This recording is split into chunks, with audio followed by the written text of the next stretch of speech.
you all to stay here in the session for the final paper presentation session in French. And that will be handled by my colleagues, Dr. Chinmoy Preetham and Madam Preeta Basu.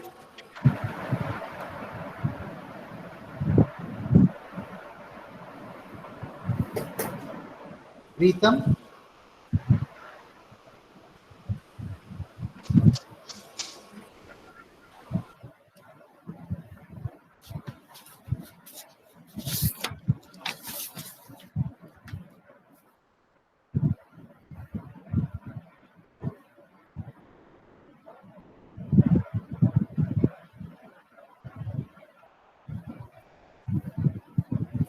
I think I see two questions. Madame Jyoti, I think I mentioned her most notable novels.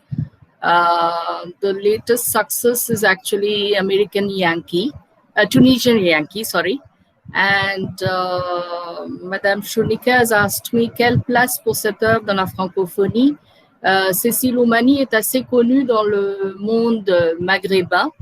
Et non seulement le monde maghrébin, mais également dans la littérature francophone, justement pour son apport et son apport qui vient d'un milieu. En fait, elle est aussi connue pour quelqu'un qui voit la société tunisienne en étrangère, parce qu'elle n'est pas vraiment tunisienne. Donc, elle voit des aspects qui pourraient ne pas être enregistrés par la société tunisienne. Donc, c'est en quelque sorte un regard du dehors qu'elle pose sur cette société tunisienne et pour justement élucider certains de ces aspects qui l'ont frappée. Donc, j'espère que ça répond à votre question. Vous êtes, de toute façon, vous pouvez toujours consulter ses œuvres qui sont assez intéressantes et en fait, son écriture est assez simple aussi.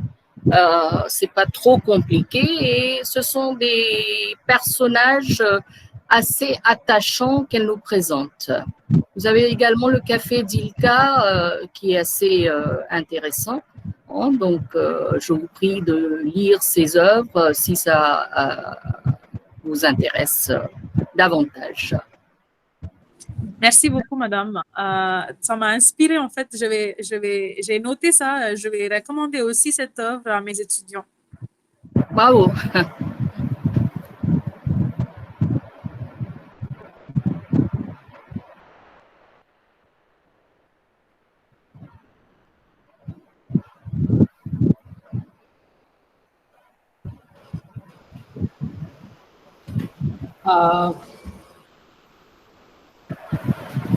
Y a-t-il d'autres questions à poser?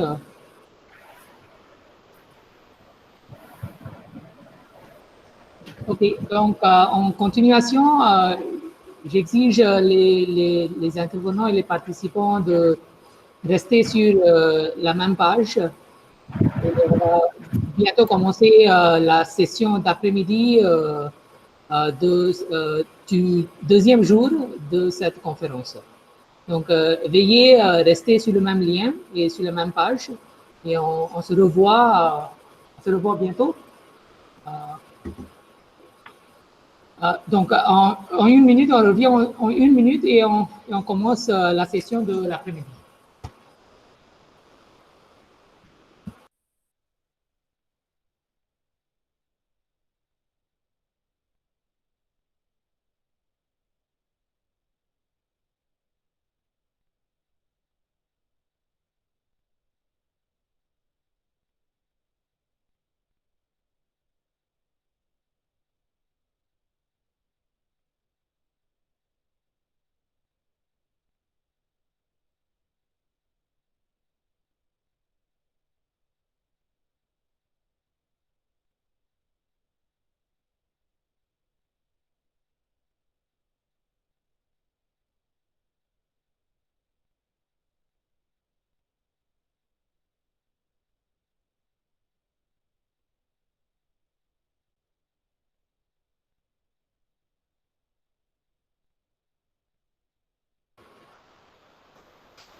Bonjour. Bonjour à toutes et à tous. Et je vous accueille la troisième et la dernière séance du deuxième jour de notre conférence. Permettez-moi de vous présenter la présidente de la séance, Dr. Ccllrm, Assistant Professor French, School of Humanities, Pondicherry University, a fini son doctorat en 2013. Sa thèse s'intitule Le concept de la quête dans les ouvrages de Natasha Apana. Elle a rejoint le département de français à l'Université de Pondicherry en 2010. Elle est très passionnée de l'enseignement de la langue française et de la recherche et tient à équilibrer son parcours entre les deux, ce qui lui donne un immense potentiel pour mettre à jour ses connaissances et aussi pour explorer de nouveaux domaines des études. Son domaine de spécialisation est la littérature francophone, en particulier l'écriture des femmes, la littérature de migrants et les études de traduction. Elle a participé et présenté sa recherche lors de plusieurs conférences et séminaires. Le français étant pour elle comme une autre langue maternelle, elle se tient au courant des derniers développements de la langue et de ses multiples usages afin de partager ses connaissances avec ses collègues et ses étudiants. Merci beaucoup pour accepter notre invitation, madame. Je suis également heureux d'accueillir Dr. Sharmila Ashari, Assistant Professor, School of Humanities, Pondicherry University, qui est membre de la comité technique et de cette conférence, et aussi juge de séance. Maintenant, je passe la parole à madame Sharmila.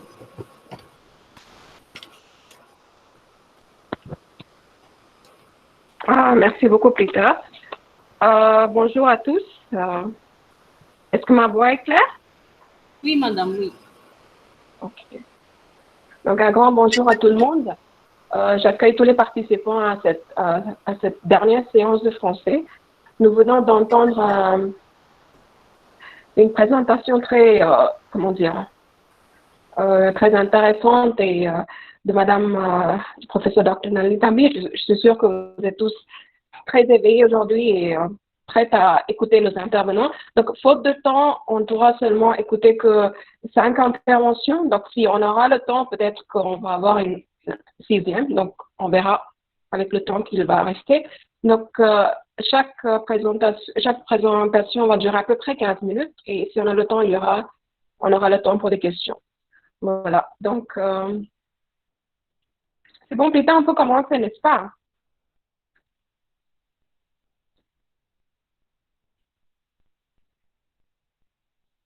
OK. Donc, notre première intervenante, c'est Linda Barbara Fouté. Elle va nous parler de l'ouvrage d'Ahar Benjeloun. Donc, son intervention s'intitule « Les ficelles du multiculturalisme dans les yeux baissés d'Ahar Benjeloun ». Donc, Linda, je vous laisse la parole.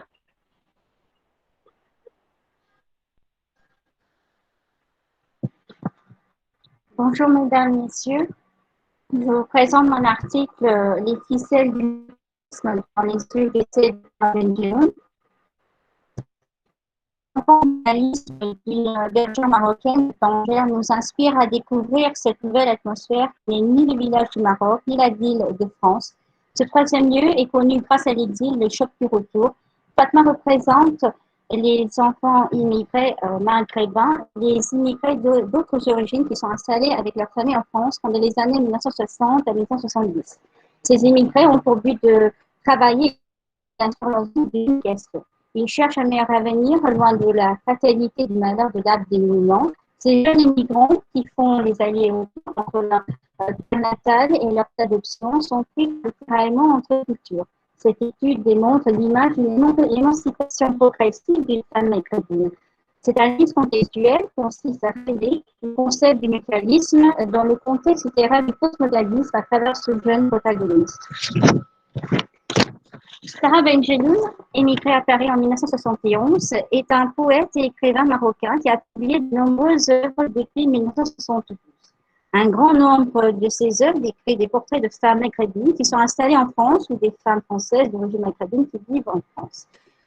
La vie de ces protagonistes retrace les traits du multiculturalisme. Nous souhaitons étudier les ficelles du multiculturalisme qui s'éveillent dans la vie de Fatma, une bergère du Maroc qui s'installe en France. Ce livre dépeint l'émancipation de cette jeune maghrébine à travers les thèmes de l'éducation, de l'humanisme, du Maroc et de la France. Cette recherche a pour objectif d'analyser le concept du multiculturalisme à travers le personnage principal Fatma dans l'œuvre de Sarah Benjeloun, intitulée UBC, publiée en 1991 chez Rsri. Son parcours nous invite à rentrer dans ce monde de deux cultures dont l'exil a les écrivains nous montrent certains hypothèses sur l'émancipation de cette femme dans le domaine du mécanisme, tout en préservant la pudeur et la vertu de cette femme qui sont données par terre. Nous allons voir comment une simple bergère comme Fatma est-elle devenue une bergère émancipée avant le capitalisme. Son idée a découvert un autre monde différent de la langue étrangère et la culture étrangère. Sa grand-mère est cette on croit qu'elle est porteuse du trésor de sa main droite, qui sauve son peuple de la malédiction de la sécheresse et l'avenir fleurit son village. Mais si elle s'enduit de ses lignes et a du mal à y croire, elle se voit déchirer et puis les yeux baissés, non pas par soumission, mais par pudeur et par vertu. Signe de respect à London et donnera pour sa famille et son peuple de sa tribu. Son altérité la bouleverse. On voit le qui dont nous appellerons le calcémato, en fait, une critique de Omi Baba, qui définit ce lieu politique intersubjectif. Nous cherchons à voir comment l'exil a vécu par cette famille. Cette étude analysera pourquoi Fatma est stupéfaite de son retour au pays natal, comment elle s'est arrivée à ce monde, comment son contexte dans le capitalisme. Fatma se rend compte de son nouveau monde, un lieu culturel, dont étudier l'exil, l'altérité, le choc du groupe. Cette doublure constitutionnelle de du multiculturalisme de cette bergère marocaine émancipée par l'éducation. Elle respecte donc sa culture de sa tribu à travers cette diversité culturelle. Désolé, Linda, can you just check your mic again because it's the presentation is breaking. Or could you just speak a little closer to your mic?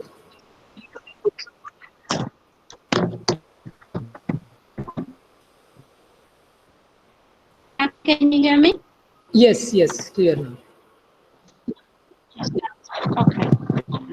Consistant à analyser dans cette étude contextuelle les thèmes intéressants qui nous mènent à la rencontre du mécanisme de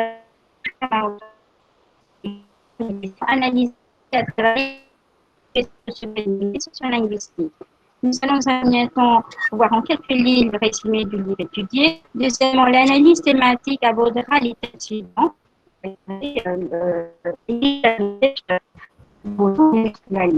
Dernièrement, donc, elle a donc des cultures et la découverte de ce pattern et qui constitue les résumés du livre en quelques mots. Une bergère, une jeune bergère, je dirais, de 10 ans, qui s'appelle Fatma, vit dans un village au Maroc, un village de sécheresse et de pauvreté à sa famille. Et mon père travaille en France avec d'autres hommes du village afin d'avoir une revenu stable. Sa tante est jeune. Cette nouvelle frère de Fatma. Il le père a su qu'il a perdu son fils. Il rentre au village et fait des démarches administratives pour amener sa mère chez lui. Abonné par sa famille, comporte les décès et continue ses méchancetés.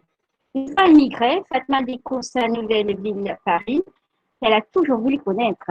Elle reçoit une très bonne éducation. Ses camarades de classe et ses professeurs sont de différentes nationalités. Plus tard, elle se marie avec un écrivain suédois. Elle ne comprenait pas pourquoi les étrangers sur l'image de son village dans ses pensées. Et lorsqu'elle retourne au Maroc, en plus, elle a du mal à s'adapter à une style, une bouche. Le monde hygiène est réductif. Mais tout elle est une autres. Elle était pour mariage, elle dit déjà que vous êtes plus vers le trésor. C'est la journée elle cause le trésor. Elle s'est rentrée à Paris toute bouleversée pendant que les autres ont continué de creuser. Elle s'est retrouvée seule dans son appartement. Son mari est parti. Quelques jours plus tard, elle a reçu une lettre de son mari qui dit et qui sont trouvés l'eau. Ils ont même construit un puits. L'analyse thématique en quelques dans un premier temps, nous allons donc voir les îles vécues par ces familles, surtout par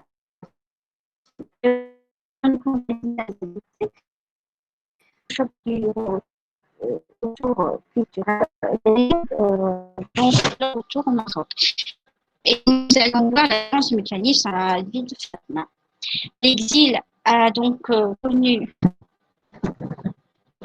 L'exil est connu à travers les découvertes de la ville, Paris et l'éducation. À l'exil, elle a découvert son nouveau pays d'adoption. Cette famille habite à une nouvelle culture qui est plutôt cosmopolite que 16. Cette nouvelle ville a projeté une image auquel la première tournée par le Paris a dans ses rues, ses immeubles et la scène en ville, mais elle a mis en état les peintures. Fascinée par l'éducation, Fatma a été la première pour faire lycée. L'acquisition de cette éducation est avancée a permis à cette jeune Marocaine de comprendre et d'observer son entourage parisien. Quand elle est épanouie par les lettres, la littérature et les peintures, elle admirait les images. De l'autre, elle est choquée par le racisme dans ce pays de l'homme.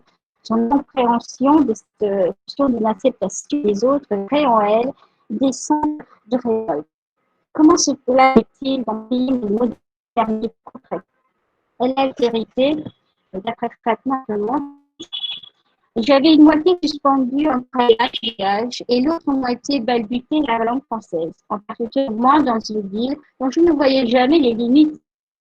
J'expliquais ma nervosité par les bagarres auxquelles se livraient mes deux moitiés.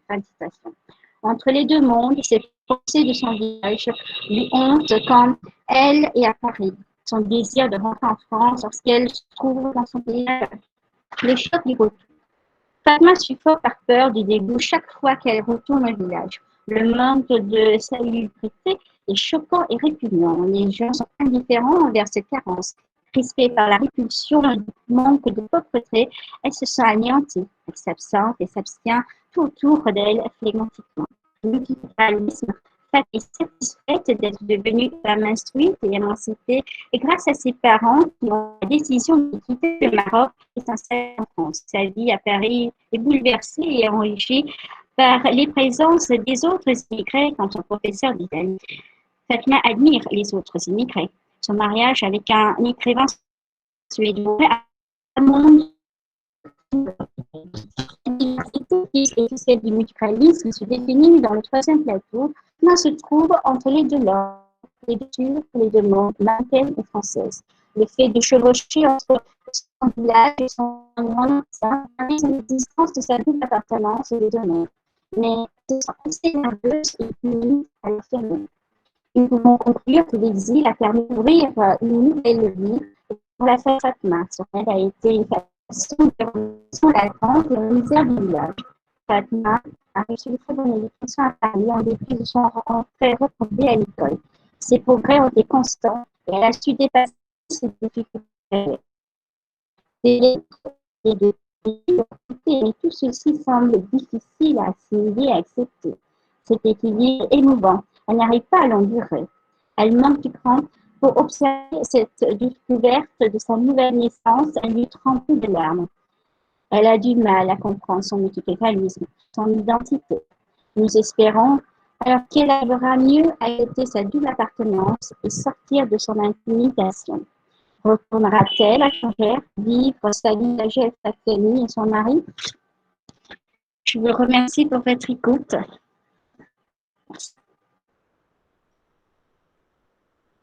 Merci beaucoup, Linda, pour nous avoir présenté cette œuvre de Tahar Benjeloun sous l'angle de le multiculturalisme.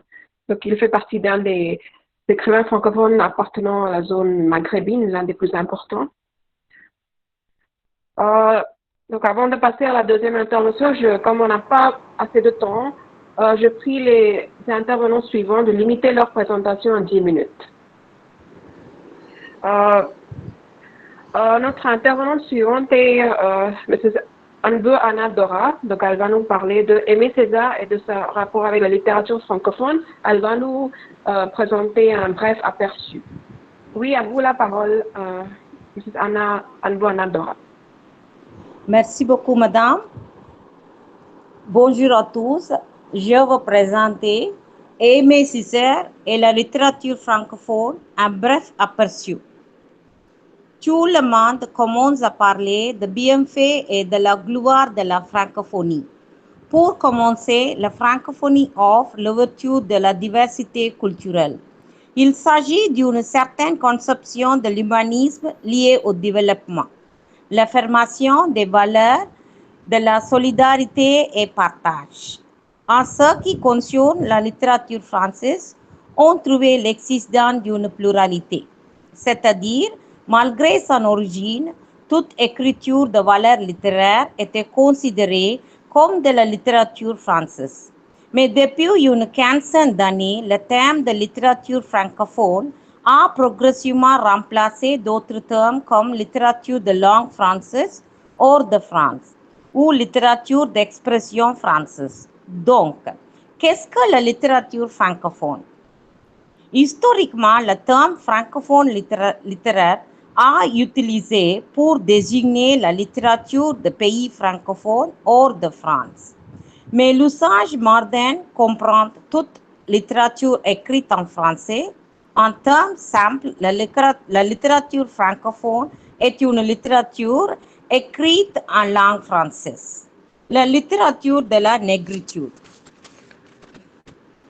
La terme littérature francophone d'Afrique désigne la littérature africaine subsaharienne en français par des autres vivant en Afrique ou l'étranger. En Afrique, ce concept de la littérature francophone a gagné en popularité dans les années 1960 sous l'égide de Senghor et Habib Bourguiba. Ces hommes ont plaidé pour le début d'une nouvelle organisation reliant toutes les nations partageant la langue et la culture française. Avec l'émergence des écrits littéraires dans les pays francophones, les critiques ont commencé à parler de la littérature québécoise, maghrébine, belge, antillaise française et francophone d'Afrique.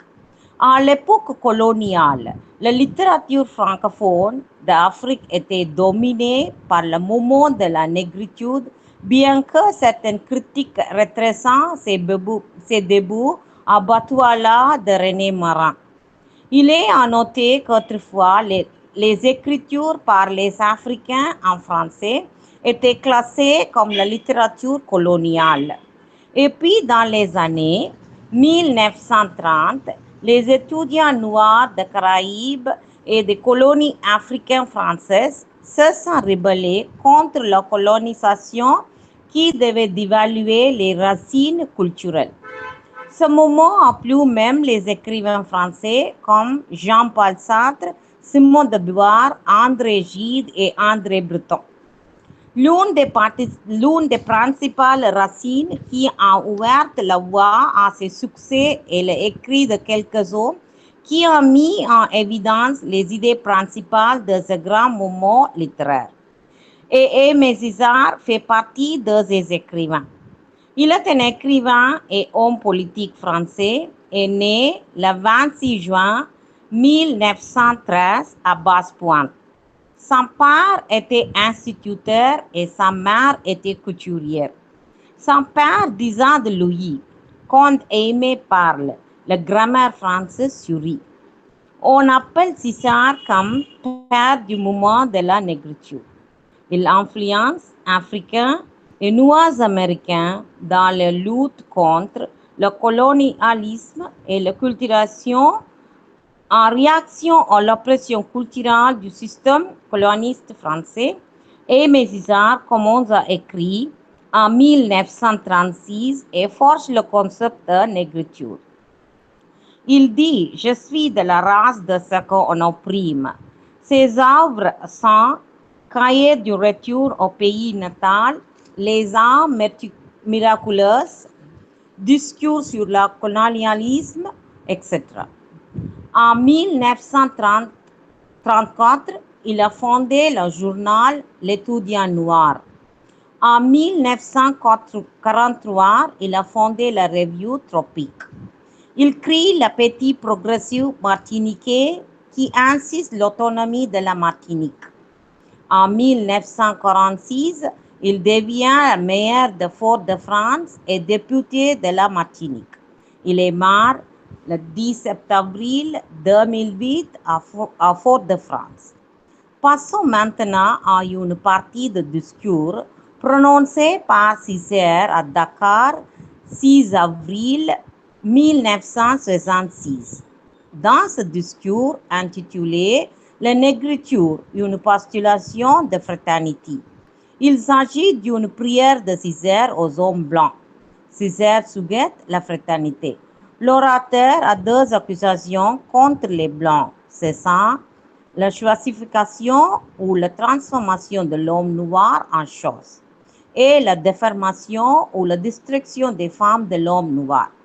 Toutes les accusations sont le résultat du racisme et le colonialisme. Ensuite, César donne trois interprétations en ce qui concerne le racisme. Selon lui, le racisme est 1. Non-communication. 2. La choisification de l'autre. 3. La caricature de l'autre. Il dit que la littérature de la négritude, avec ses qualités, ses défauts, des responsabilités, a choqué les Blancs. César sent qu'il rend service aux Blancs en leur faisant connaître les responsabilités. L'orateur croit que la littérature contribue à la fabrication d'un véritable humanisme et l'humain universel. À son avis, il n'y a pas d'humanisme s'il n'y a pas universel, et il n'y a pas d'humanisme sans dialogue. Comme le blanc ne peut pas avoir une conversation avec des caricatures, César le demande de ne pas déformer de noir. L'un des bienfaits de la littérature de la négritude est qu'elle restaure les possibilités de dialogue entre les noirs et les blancs.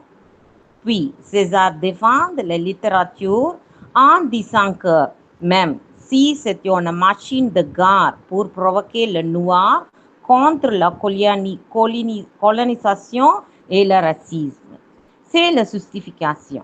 Ceci dit, César nous explique pourquoi les haines de noirs contre le racisme et la colonisation, c'est parce que 1. Dans un premier temple, le blanc mutilait le noir. 2. Dans un deuxième temple, le blanc humiliait le noir. 3. Le blanc sépara le noir de même du monde des hommes. Dans ce dernier temple, le racisme et le colonialisme sont les barrières qui empêchent la non-communication. Enfin, César affirme qu'il ne veut pas regretter le cri, les revendications et la malédiction des poètes de la négritude, car c'est sans de postulation.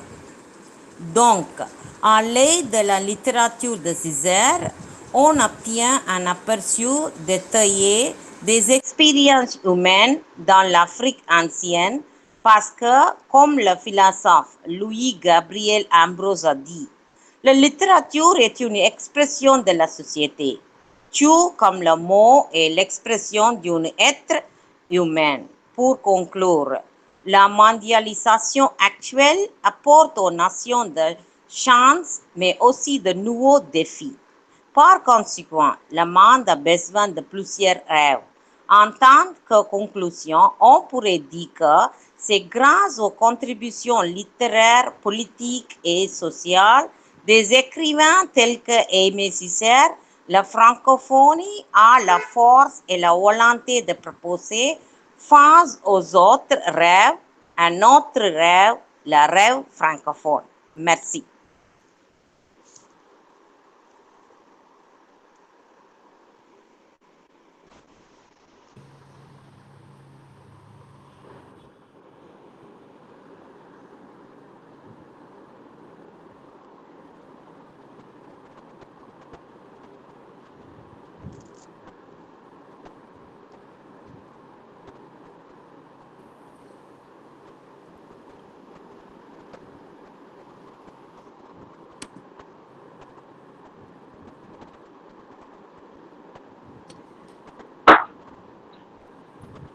Je remercie Madame Anbe pour nous avoir parlé du rôle joué par Aimé Césaire dans la naissance du concept qu'on appelle l'écriture. L'écriture, en fait, est une partie intégrale de la littérature francophone. Elle a donné naissance elle nous a introduit beaucoup d'écrivains venant de ce territoire.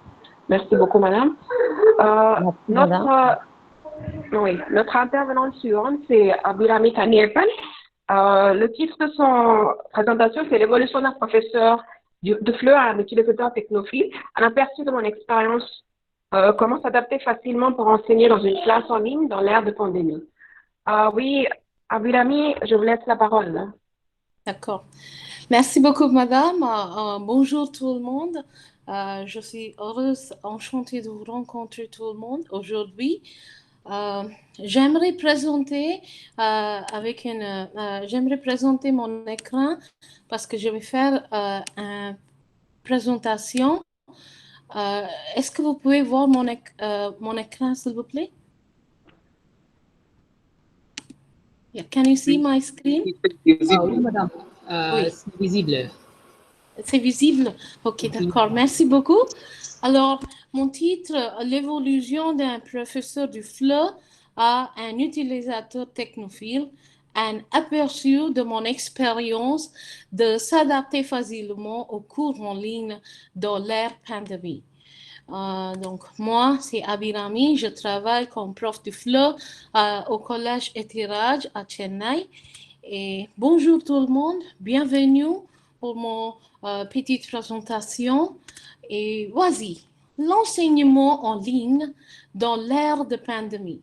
Nous sommes tous en train de présenter, nous sommes en train de prendre des cours en ligne et nous sommes en train d'envisager beaucoup de difficultés pendant cette ère de pandémie, surtout quand on enseigne en ligne. C'est vraiment difficile à faire comprendre les étudiants et expliquer tous les cadres compétences à nos étudiants. Donc, au début, nous avons tous eu tous les types de questions quand on a commencé notre enseignement en ligne. Donc, on a dit pourquoi dois-je s'adapter à cette façon d'enseigner de la langue française? Y a-t-il des mérites de choisir cette mode d'enseignement? Oui, il y en a des mérites, mais n'y a-t-il pas des mérites? Oui, il y en a plusieurs démérites, mais dans cette ère de pandémie, nous n'avons pas de choix. Donc, on peut voir quelques stratégies idéales pour s'adapter facilement à l'enseignement en ligne. Dans cette recherche, nous visons de proposer quelques stratégies idéales pour s'adapter facilement d'enseigner en ligne et comment faire participer les étudiants grâce aux activités intéressantes. Premièrement, comme prof du FLE, nous devrions accepter intellectuellement ce changement inévitable. Nous devrions voir le bon côté des choses. nous devrions saisir cette occasion de bien choisir les outils pédagogiques qui sont disponibles autour de nous pour que nous pouvons facilement animer nos cours du flow. Et puis, on peut essayer de comprendre en quoi le changement vous dérange tant. Par exemple, si vous n'êtes pas confortable de faire une vidéo ou d'enregistrer en vidéo avec votre visage, vous pouvez... excusez-moi. Vous pouvez bien sûr avoir des autres moyens d'enregistrer. Vous pouvez, je vais vous montrer quelques autres façons de facilement montrer vos vidéos à vos étudiants. Et accepter votre capacité d'adaptation. Par exemple, si vous n'êtes pas capable de faire une vidéo, par exemple pour moi, je ne suis pas capable de faire une vidéo d'animation, mais je peux bien sûr parler comme un petit enfant et je peux bien sûr animer mes cours, mais je ne peux pas mettre une vidéo d'animation. C'est ça, vous devez savoir votre limitation et vous devez adapter selon votre comfort zone, par exemple. Donc, premièrement, choisissez une plateforme d'apprentissage qui vous convient. Par exemple, nous avons Google Classroom, Cogno, Moodles, Blackboard, nous avons une très grande liste est là et vous pouvez choisir une de ces plateformes à communiquer à vos élèves et vous pouvez facilement communiquer. La plupart de nous avons WhatsApp qui est une plateforme de communication où on peut instantanément communiquer à nos élèves. Mais Google Classroom sera une plateforme professionnelle sur laquelle vous pouvez facilement encourager les élèves grâce aux activités et grâce aux PPT que vous allez PowerPoint. On peut montrer des PowerPoint, on peut transférer les PowerPoint à nos élèves. Explorons quelques outils pédagogiques à considérer pour animer les cours en ligne. Premièrement, Zitboard. Je ne sais pas, j'ai exploré ce sont des outils pédagogiques que j'utilise dans tous mes cours. J'ai choisi ces outils pour que vous pouvez explorer ces outils pédagogiques. Premièrement, Zitboard. C'est tout simplement un tableau blanc en ligne sur lequel vous pouvez écrire en partageant votre écran à vos élèves pendant les cours en ligne. Vous pouvez écrire et vous pouvez mettre des petites notes et vous pouvez taper ce que vous voulez dire à vos élèves. Ça c'est très utile, très utile pendant nos cours du flow. Et puis vous avez Open Broadcast Software, c'est un logiciel pour présenter des diapositives et vous pouvez aussi enregistrer votre voix, votre vidéo et c'est vraiment utile. Vous pouvez créer des vidéos très simplement, d'une façon efficace pour que vous pouvez envoyer ça à vos élèves. Et puis Render Forest, vous pouvez enregistrer votre diapositives ou des images et vous pouvez faire une vidéo. Nous avons Open Short Video Editor. Ça, c'est un éditeur de vidéos sur lequel vous pouvez éditer vos vidéos s'il y en a des mensonges. Puis, IOA, www.ioa.com,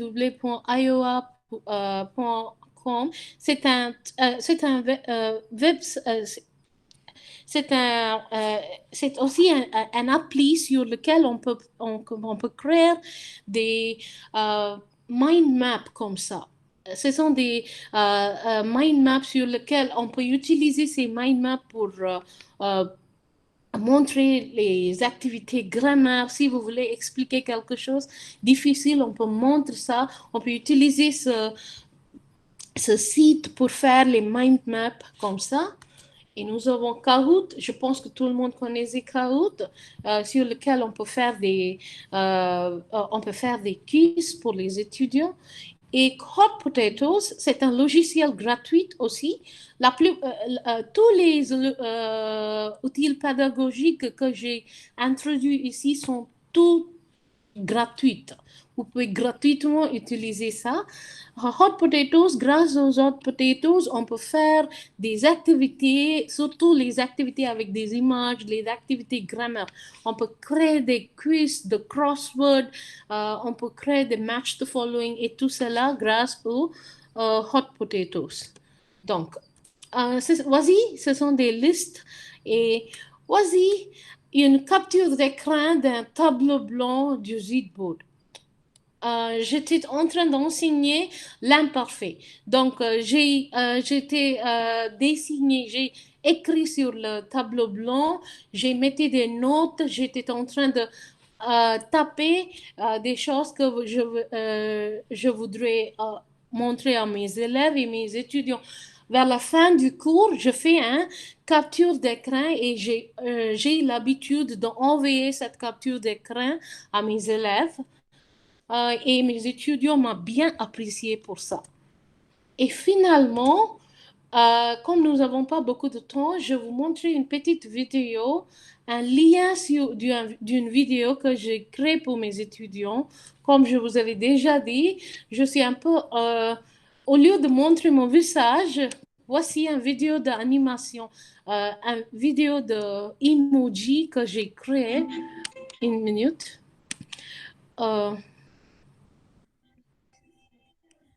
C'est une très petite vidéo.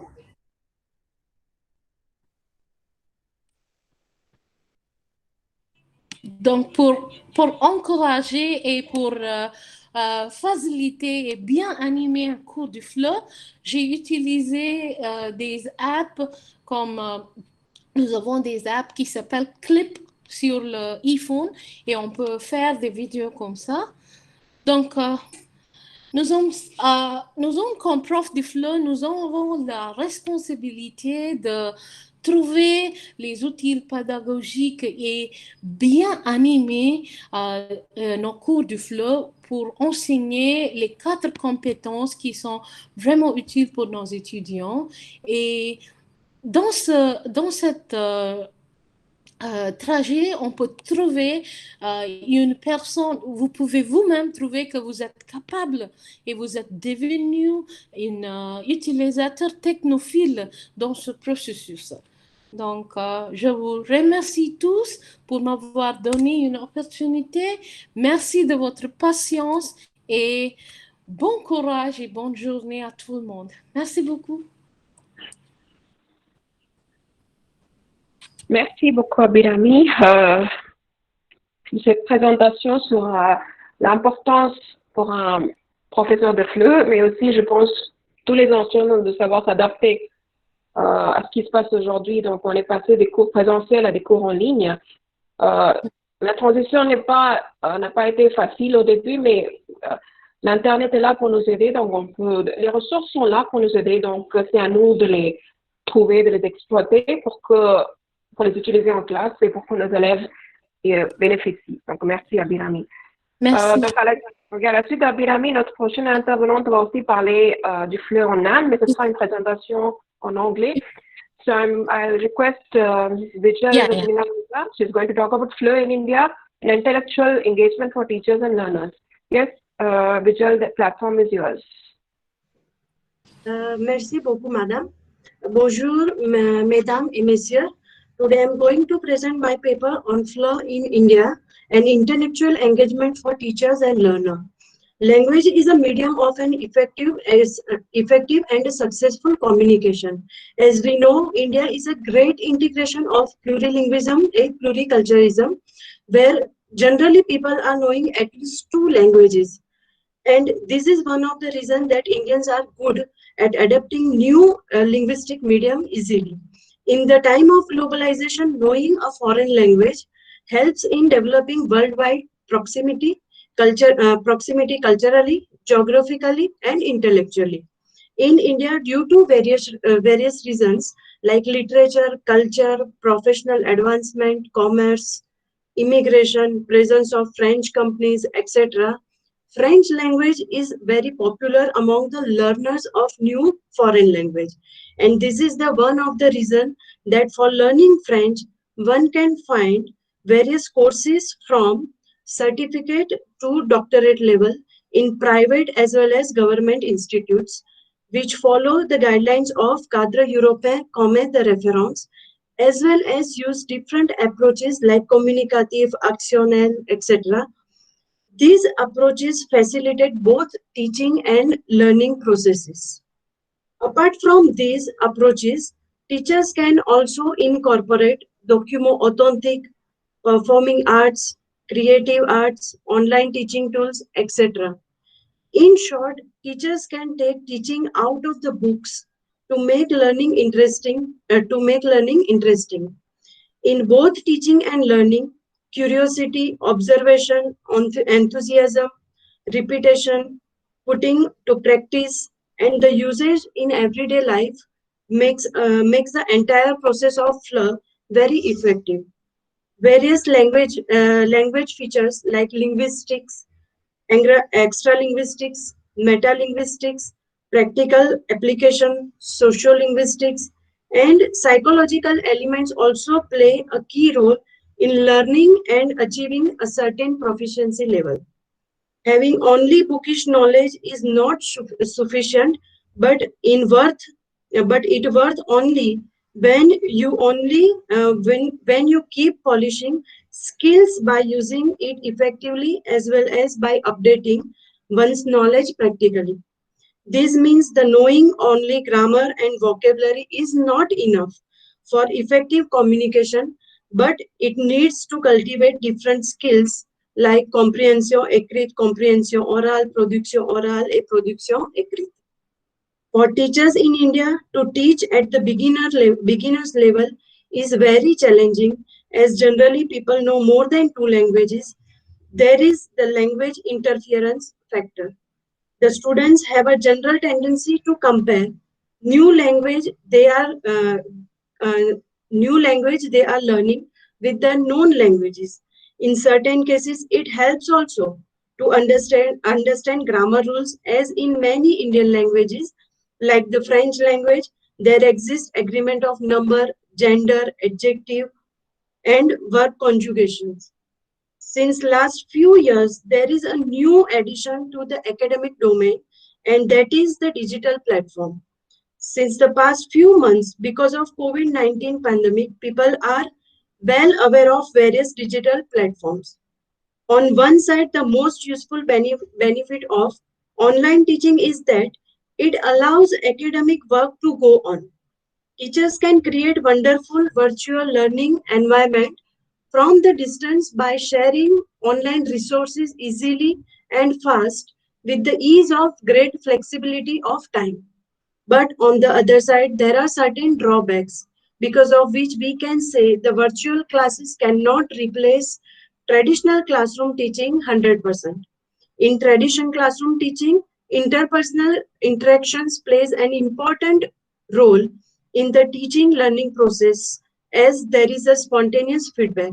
But in the entire online engagement, digital literacy, access to limited technologies, internet connectivity problems create hurdles, as sometimes students cannot absorb knowledge delivered by teachers. In the entire virtual engagement, self-discipline from all the participants is a key element.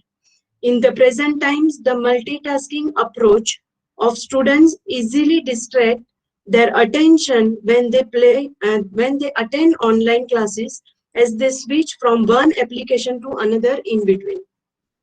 In country like India, where majority of the population is not financially strong, their small houses and joint family status, lack of proper infrastructure, and access to digital equipment, high cost of internet connection, and slow speed of internet connectivity all add many disruptions and obstacles. And in such situation, despite of 100% efforts, From all the participants, effective results may not be achieved. In our country, it is fashionable for children to have a school education through English medium and the complementary learning of another foreign language, especially like French, enhance their prospects and their professional life, which creates an elite impression in society too. However, to learn a foreign language separately is not affordable for all, as its tuition fees as well as all the study materials cost a lot. Learners having school education in vernacular languages are found struggling in developing their confidence as well as effective understanding and communication, as they do not easily get an exposure to language outside classroom, and because of this reason they need to invest a lot of time, energy and efforts in learning and using language independently. And in schools, colleges and universities, due to time constraint and large student numbers in classroom, it is not possible for teacher to pay personal attention on each student, especially in school where student strength is a cause of concern. Apart from this, a student's reliance on online resources also creates uh, problem as the authenticity of online resources needs to be verified. Because of easy availability of online resources and faster accessibility, they turn away from books, which are a great source of knowledge and authentic reading. Excessive use of learning applications stop them from memorizing important and essential aspects of language. So it is interesting to see how in the new education policy 2020, teaching and learning of a foreign language like French will be implemented. At the end, I would like to say that it is also the duty of academic boards of the institutions that they do not neglect the regional languages or mother tongues by promoting foreign languages as it is the primary language of a student. After all, they are our lifetime companion. Merci beaucoup.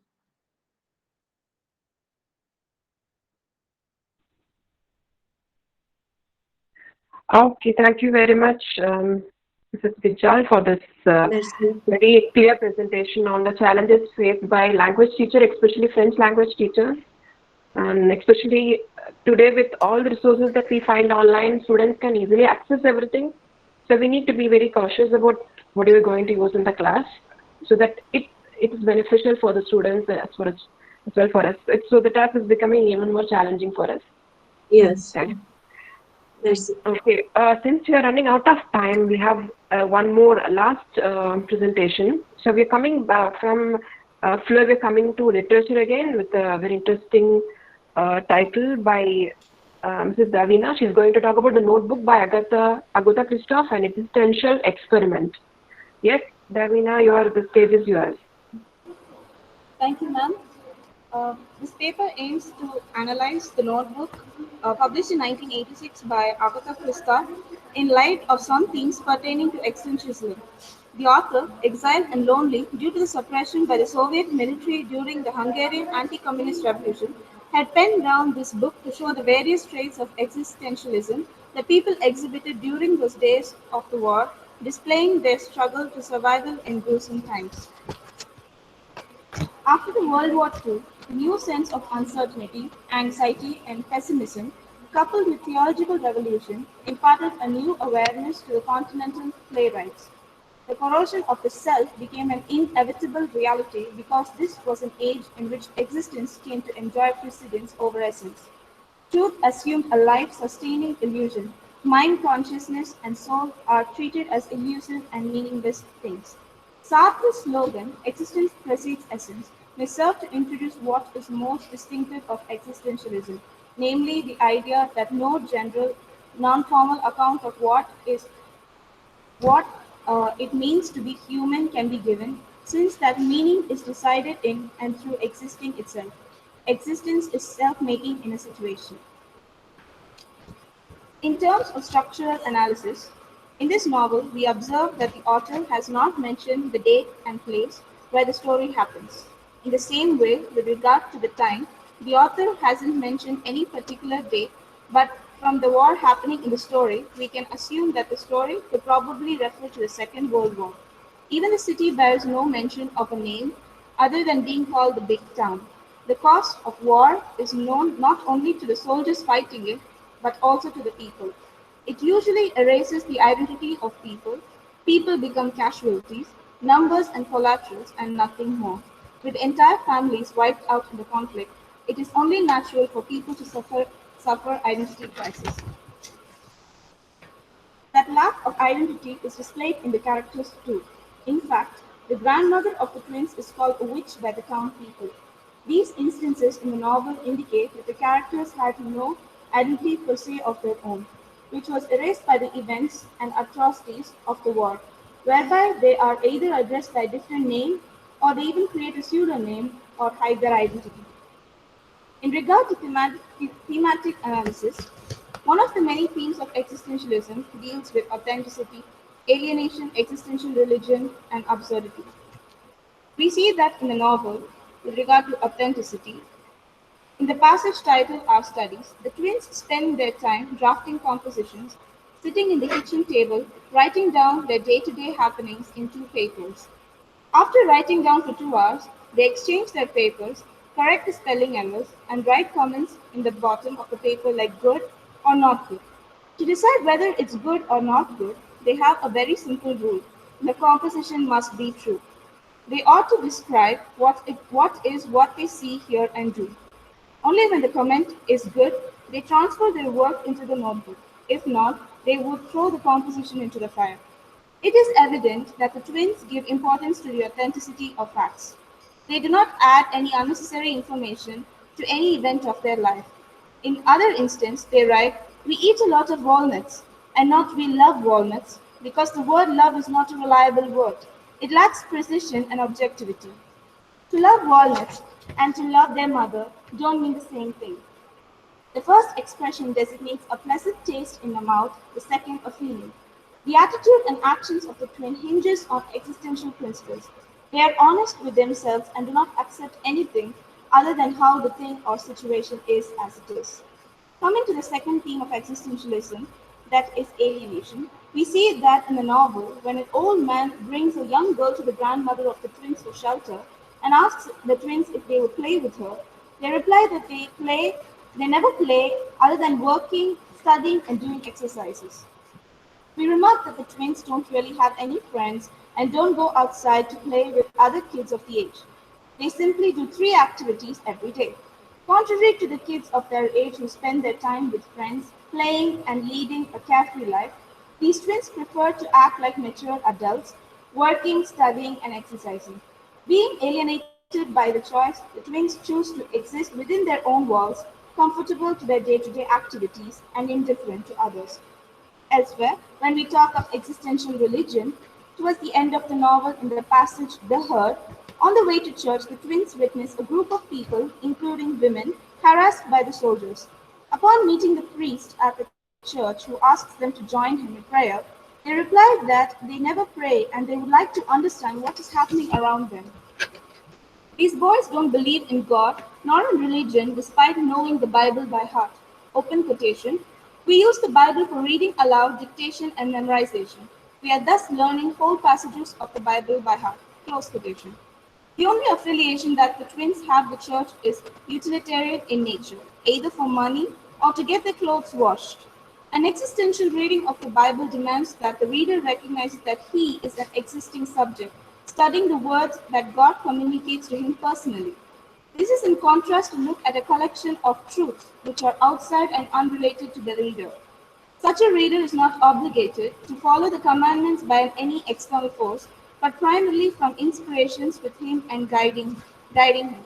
This is the task Kierkegaard takes up when he asks, who has the more difficult task, the teacher who lectures on earnest things, a meteor's distance from everyday life, or the learner who should put it to use?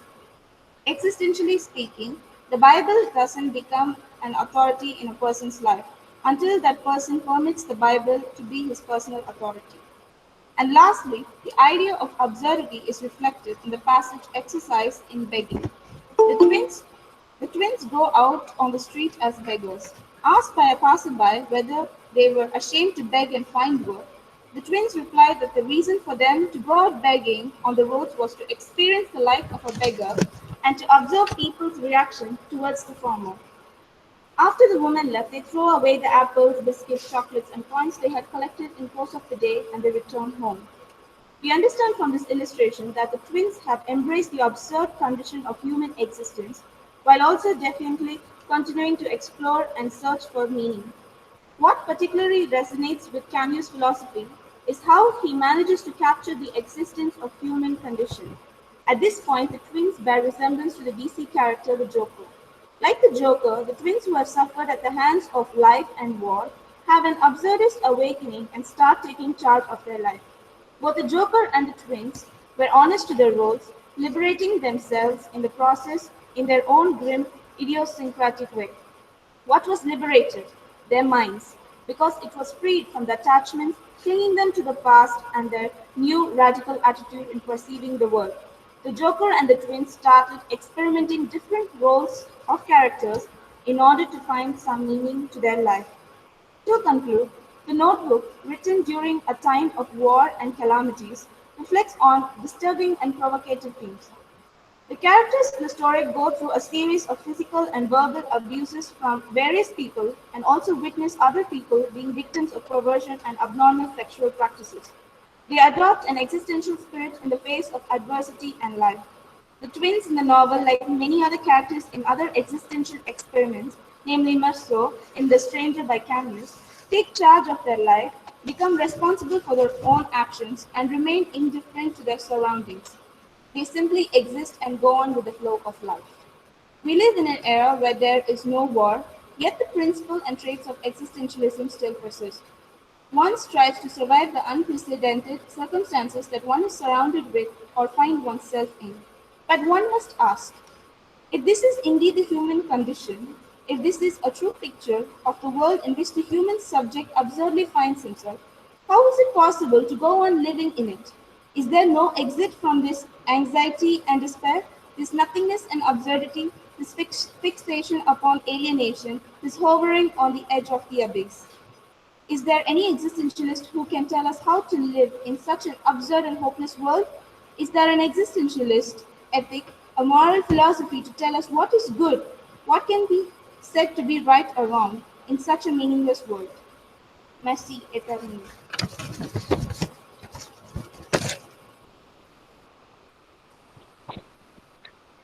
Thank you, Davina, for giving us an overview of this masterpiece by Agatha Christophe and especially by explaining us the existential perspective of this work. Thank you, Davina. I think it is the last presentation for this session since we are running out of time. Preeta, do we have time for questions?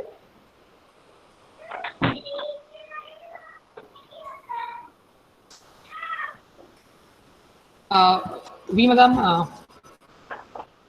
Okay. Okay, so the participants are welcome to ask the questions to our 5 presenters.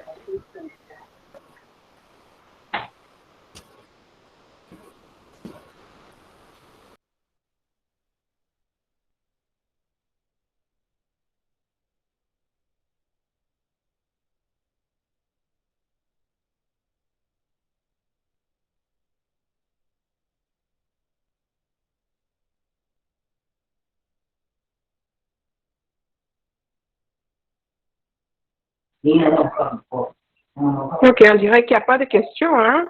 Comme d'habitude, toutes les présentations étaient claires. Peut-être que tout le monde attend la session de clôture, je ne sais pas. Bon, je pense qu'on peut s'arrêter là.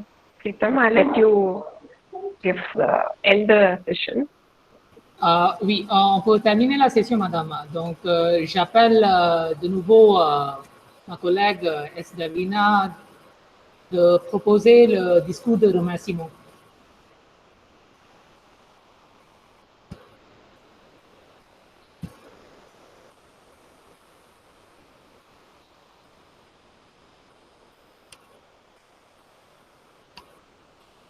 toute l'équipe des organisateurs et organisatrices des SRM et des Rsri tient à remercier chaleureusement tous les intervenants ainsi que les participants de notre deuxième conférence.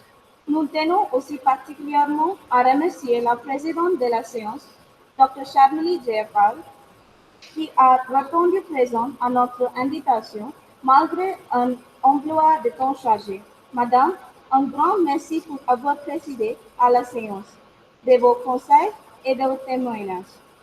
Nous remercions également Dr. Sharmila Acharya d'avoir convenu d'arbitrer cette séance. Jusqu'à la prochaine fois, je vous souhaite tous bonne chance, bon courage et une très belle journée. Avec votre permission, Madame Sharmili, je déclare la séance terminée. Bonne soirée à tous. Merci de m'avoir invité pour animer cette session. À bientôt.